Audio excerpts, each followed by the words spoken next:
everyone, and welcome to another edition of Incoming right here on the Psychosin Project channel. Today, I'm going to be reviewing the upcoming new album from hardcore legends, the one and only Life of Agony. Their new album, A Place Where There's No More Pain, is out on the 28th of April. So, is it any good, and does it keep up the legend? Well, let's give it a listen, and let's get into this.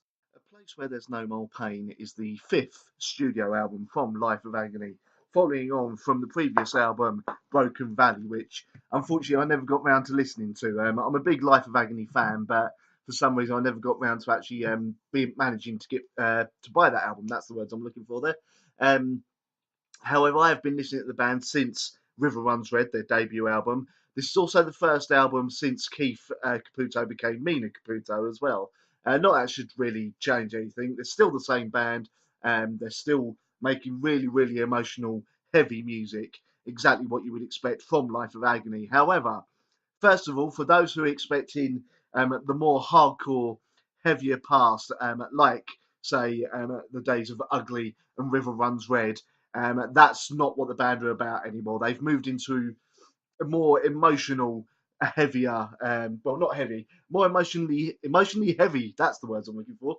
Um, Kind of uh, style, as it were. As I said, I believe this is the same sort of style they were using on Broken Valley. Now, I interviewed Alan, the bassist, about a week ago, a week before I'd done this review. I'll put the link to that in the description. It's also going to be in the video up the end, in the corner. I'll put a link there as well.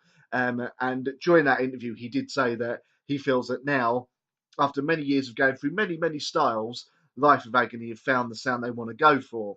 And really, it's a sound that suits them. This is, as I said, an emotionally heavy kind of album with shades of hardcore. The awesome riffs are still there. Most of you have by now heard the title track, A Place Where There's No More Pain, a catchy little number, which is also deserves to do very well as a single. Um, the band is the playing is tight. However, there is one or two songs on here that maybe drag on a little bit too long, or just don't really go anywhere. A little bit like New Low was a little bit like that, and Bag of Bones as well was a little bit like that as well. However, my favourite songs on here, the opening track "Meet My Maker" is awesome. A Place Where There's No More Pain, the second single from the album, is absolutely superb.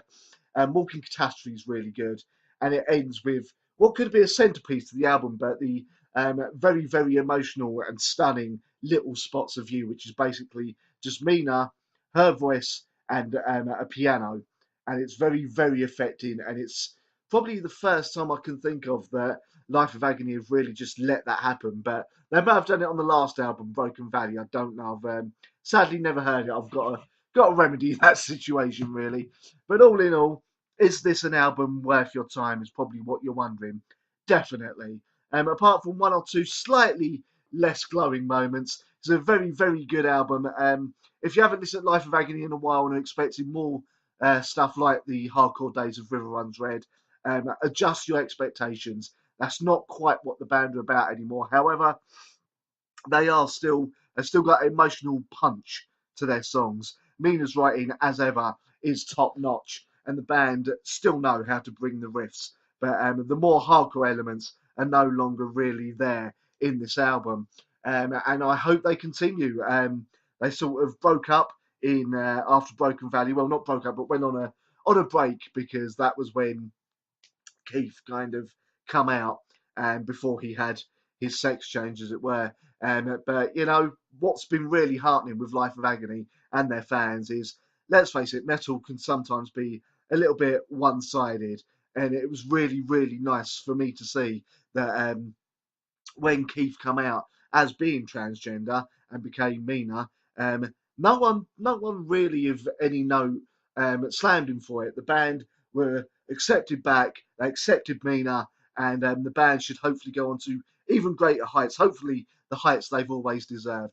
But there you go. So my final score for A Place Where There's No More Pain is 4 out of 5. Would have been 5 out of 5, but there's one or two slightly less great songs on there that don't really go anywhere. But as it's their first album in a while, so we'll let it pass. But yeah, 4 out of 5. And I have a feeling that live, these songs are going to absolutely slay.